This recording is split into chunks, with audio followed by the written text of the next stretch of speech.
আসসালামু আলাইকুম ওয়া রাহমাতুল্লাহি ওয়া বারাকাতুহু। সম্মানিত দেশবাসী, আমি cancer specialist doctor SM. Sarwar বিশেষ করে আপনাদেরকে অনুরোধ করব যে আপনারা জানেন যে ক্যান্সার চিকিৎসায় প্রতি মাসে কয়েক লক্ষ টাকা চিকিৎসার প্রয়োজন হয়।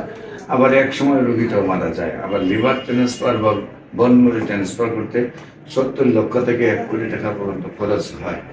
আমরা বলবো যে সকল ক্যান্সার রোগীরা আমাদের চিকিৎসায় সুস্থ হয়েছেন, বিশেষ করে আপনারা নিজ উদ্যোগে আপনারা একটা সাক্ষাৎকার আমাদের কাছে দিবেন।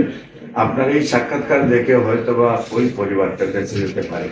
সারা পৃথিবীর ডাক্তাররা যেখানে বলেন ক্যান্সার হলে আনসার নেই, আমরা বলে থাকি ক্যান্সার হলে আনসার নেই, সেই কথার কোনো ভিত্তি নেই। ক্যান্সার সম্পূর্ণরূপে সুস্থ হয়।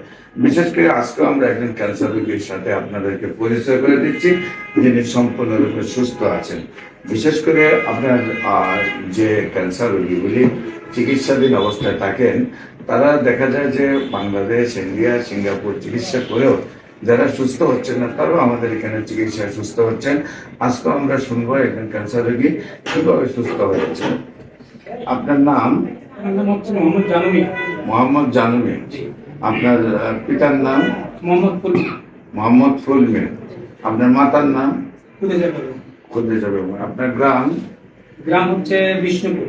বিষ্ণুপুর। Post office? গোবিন্দপুর।